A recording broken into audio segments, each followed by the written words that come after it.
Hello friends, आज हम सीखेंगे समास। समास क्या होता है, समास के कितने प्रकार होते हैं। समास की परिभाषा है दो या दो से अधिक शब्दों के मेल से नए शब्द बनने की प्रक्रिया को समास कहते हैं।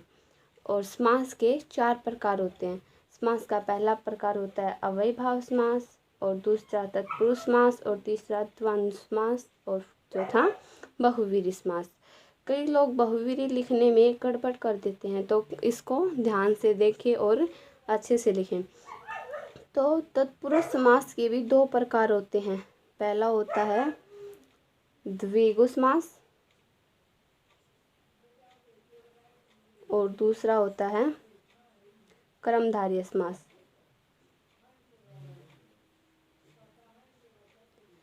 लेकिन कई क्लासों में समास के 6 प्रकार बताए जाते हैं, इनको इनके अंदर ही इंक्लूड कर दिया जाता है। लेकिन बड़ी क्लासों में तत्पुरुष समास के ये 2 प्रकार बताए जाते हैं, तो कोई टेंशन लेने की ज़रूरत नहीं है। समास के 4 प्रकार भी होते हैं और 6 भी।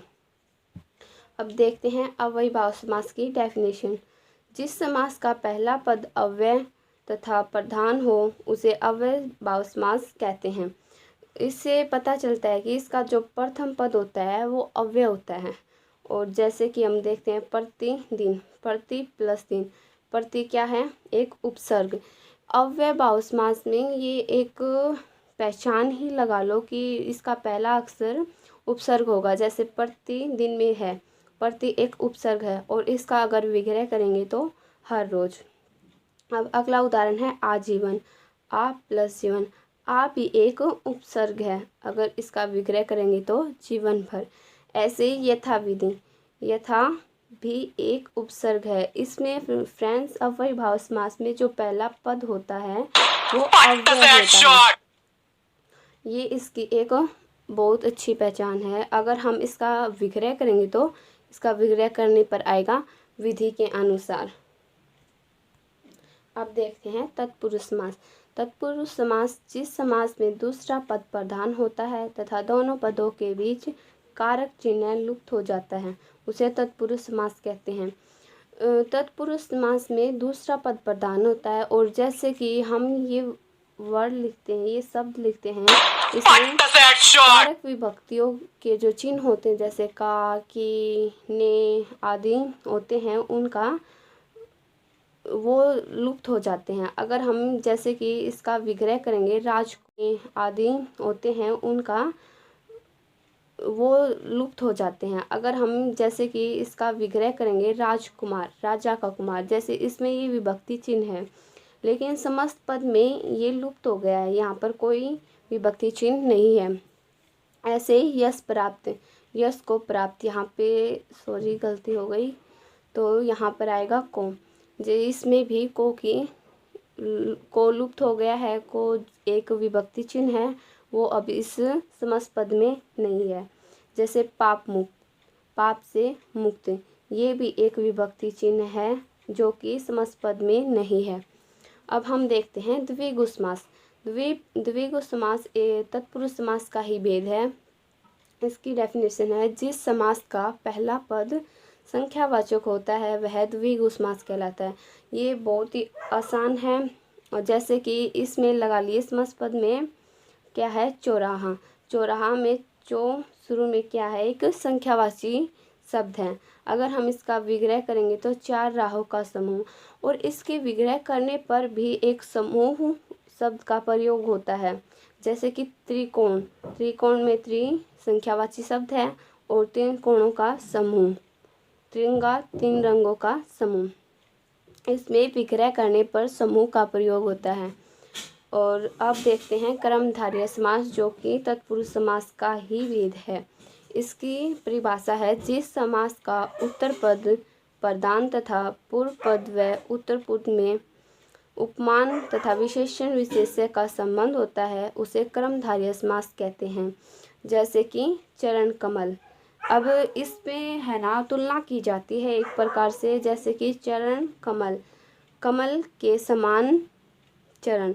इसमें देखो कमल से चरण की तुलना की गई है, और इसमें या तो विग्रह करने पर के समान या फिर हैजो का प्रयोग होता है।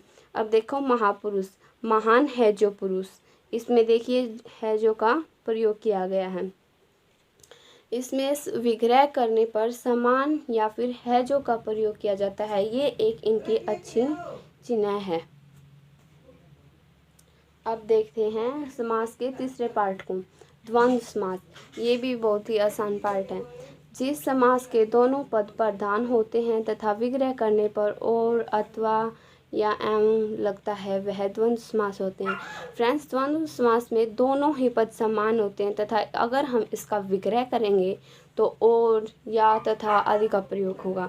जैसे कि और इसमें विग्रह करने पर और का प्रयोग हुआ है तथा समस्त पद में भी योजक का प्रयोग हुआ है।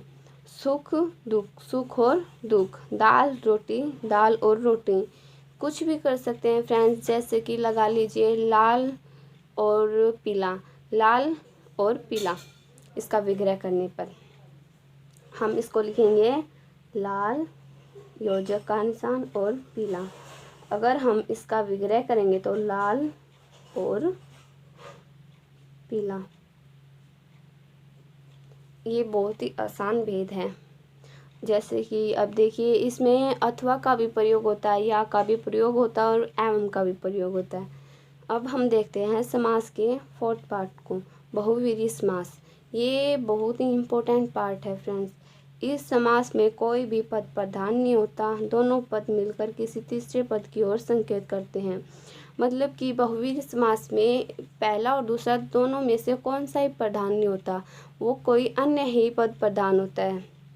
जैसे कि इंग्लिश में बोलते हैं ना थर्ड पर्सन, वैसे ही तीसरा पद प्रधान होता है। जैसे कि लंबोदर, लंबा है उधर जिसका, मतलब जिसका दीर्घ है तो लंबा है उधर जिसका। इसने जैसे कि लगा लो एक क्वेश्चन है या फिर कुछ है भाई, पता चलता है इससे कोई तीसरे व्यक्ति के बारे में पता चलता है। तो लंबा उधर किसका होता है, गणेश जी का। दशानन, 10 हैं आनंद जिसके, 10 आनंद किसके होते हैं, रावण के।